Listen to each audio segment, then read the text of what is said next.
Hello students. Arithmetic progression का question करेंगे। Class 10th CBSE board exam का question है। काफी अच्छा क्वेश्चन है, बहुत आसान तरीके से आपको समझाऊंगा मैं यहाँ पे। क्वेश्चन है, the houses of a row are numbered consecutively from 1 to 49।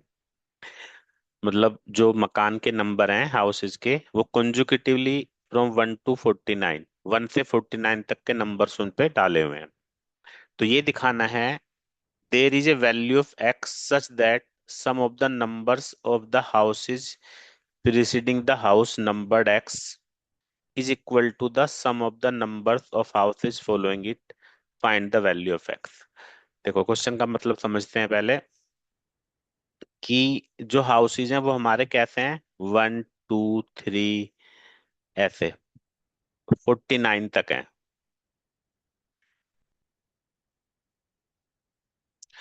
अब वो कह रहा है कि बीच में एक हाउस ऐसा है, एक्स मान लेते हैं, जिससे पहले जितने भी हाउस हैं उन सब का सम और बाद में जितने हाउस हैं उन सब का सम बराबर है।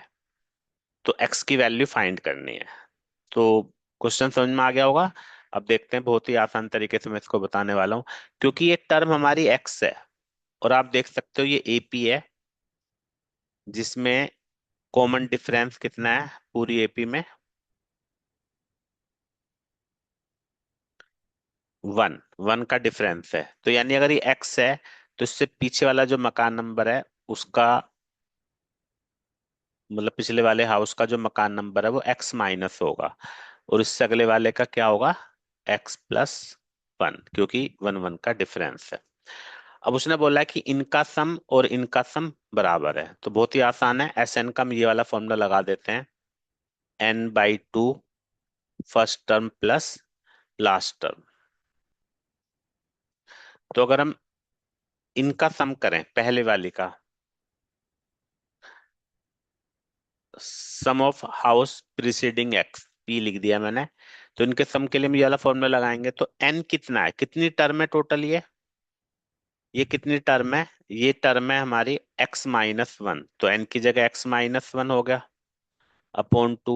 फर्स्ट टर्म कितनी है, 1, और लास्ट टर्म कितनी है, x-1। तो 1 से 1 कैंसिल हो गया। तो ये हो गया हमारा x² माइनस एक्स अपॉन 2। तो ये सम ऑफ प्रिसीडिंग हाउस नंबर आ गया है ना।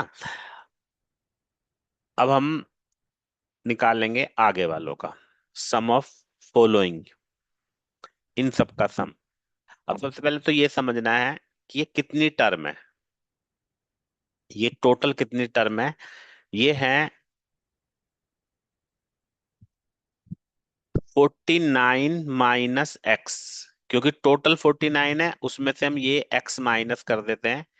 तो ये सारी नंबर कितनी है, 49 में x, और फर्स्ट टर्म कितनी है, x+1, और लास्ट टर्म है 49। तो ये वाला फॉर्मूला लगाते हैं, 49 - x, first term x+1, last term 49। ये 49 - x में एक बार रिपीट कर देता हूँ। टोटल टर्म है 49, उसमें से यहां तक जितनी भी टर्म है ये हमारी कितनी है, x। तो 49 में से x माइनस कर देंगे तो ये वाली सारी टर्म बचेंगी। तो ये 49 - x हो गई।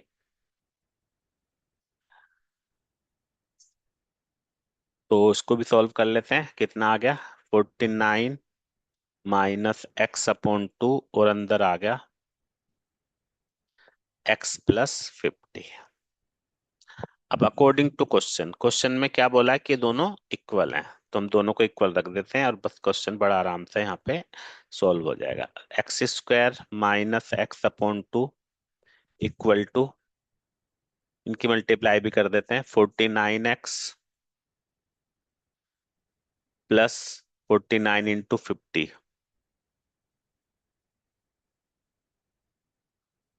और माइनस x² माइनस 50x। 2 से 2 यहाँ पे कैंसिल हो गया। सारी टर्म्स को हम लेफ्ट हैंड पे ले आते हैं, तो 2x², और ये कितना हो गया, -50 और 49 माइनस एक्स, तो -x + x इक्वल टू कितना बच गया, 2250। ये एक्स एक्स कैंसिल हो गया, और 2 से इसको कैंसिल कर देते हैं, 2 × 1 = 2।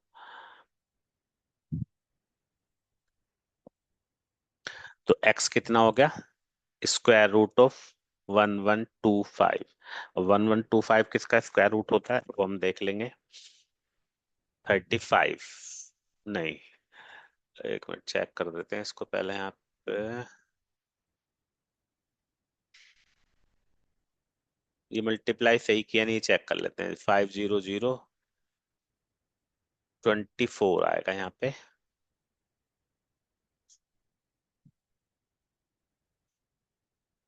तो ये 1225 आ गया। 35 का स्क्वायर होता है हमारा। तो इसका मतलब जो एक्स है उसकी वैल्यू कितनी हो गई, 35। तो ये क्वेश्चन था। उम्मीद है सभी को समझ में आ गया होगा। काफी अच्छा क्वेश्चन था। Thank you very much.